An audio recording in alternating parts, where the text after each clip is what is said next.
Já choveu dólar pra caramba para dentro das bolsas do mundo em 2020 e deve continuar em 2021, em 2022, pelo menos até aí.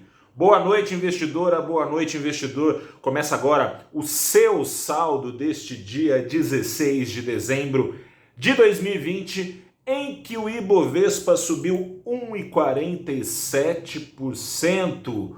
O dólar comercial subiu também o dia inteiro. No fechamento subia menos do que ao longo do dia, 0,3%, aos R$ 5,10. O dia hoje foi com duas expectativas principais na cabeça dos investidores aqui do Brasil. Cabeça essa já lá em 2021.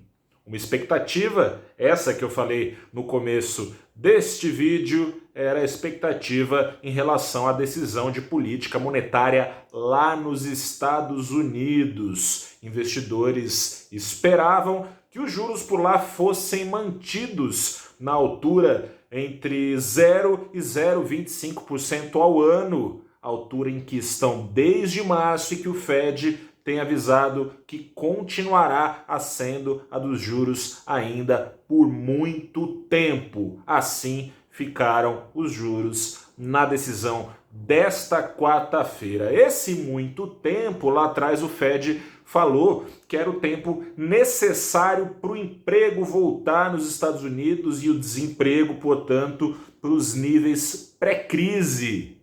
Hoje, o Banco Central americano, que vinha sinalizando que continuaria injetando dólares nos mercados por alguns meses, era o que falava nos seus comunicados e o quanto fosse necessário, agora deixou as coisas mais claras, avisou que esse período de juros baixos, até que o desemprego fique bem baixinho lá nos Estados Unidos, é o mesmo prazo para injeções de dólares continuarem a serem feitas mensalmente nos mercados com a recompra de títulos. O horizonte, pelas projeções que o Banco Central americano soltou hoje, é de o desemprego lá nos Estados Unidos retomar esse patamar só para lá de 2022, ou seja, tem muito tempo ainda para dólar escorrer para a bolsa, faça chuva ou faça sol, com esses juros baixinhos como estão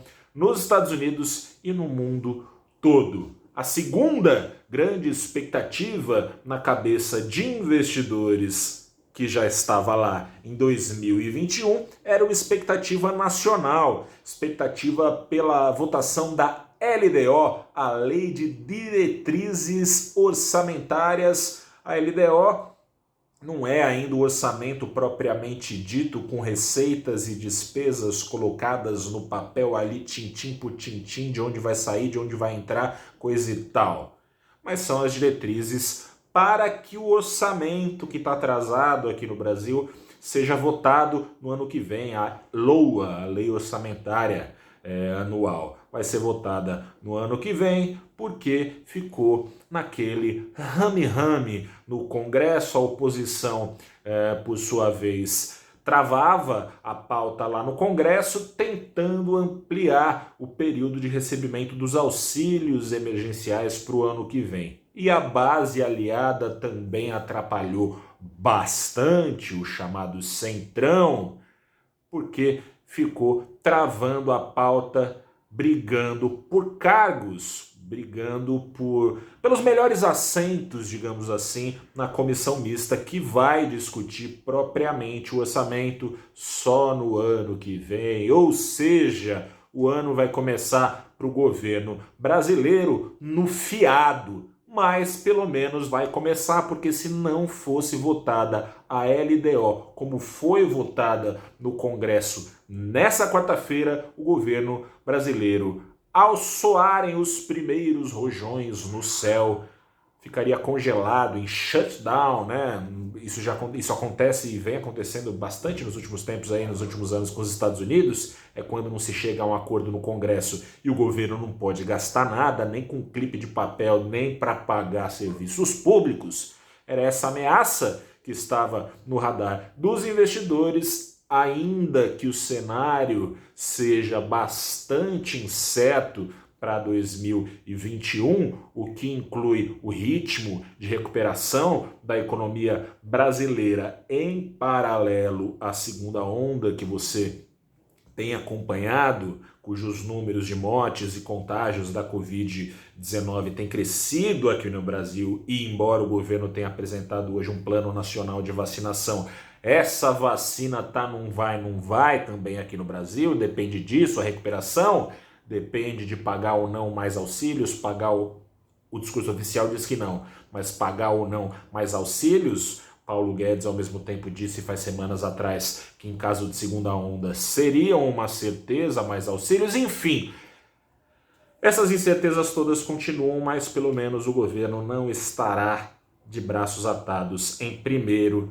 de janeiro. Saída essa incerteza da frente, o investidor se sentiu aí mais animado para se arriscar, turbinou um pouco mais o ritmo de alta do Ibovespa, e o dólar, que subia, abaixou um pouquinho o ritmo. A curva de juros não teve jeito. De ponta a ponta, em dia de correção para cima depois da queda da véspera, sinalizaram pelo aumento do pedido de prêmio do investidor para entrar na renda fixa, prevendo riscos pela frente que possam fazer a Selic ficar um pouquinho mais alta em breve. E o resto você já sabe, seguem as vacinas nos radares, fluxo estrangeiro continuando a entrar no Brasil e nas principais ações, aquelas mais líquidas, Petrobras, Vale, Bancões, também nas ações da B3. Com isso, Ibovespa lá para cima, ontem recuperou depois de muito tempo, desde janeiro, não positivava no ano, recuperou esse saldo anual positivo, hoje aumentou ele para exatamente, vou te dizer aqui, 1,91% de ganho no ano. Eu sou Gustavo Ferreira, repórter do valorinvest.com. Fico por aqui. Aquele abraço, até quinta-feira. Tchau, tchau.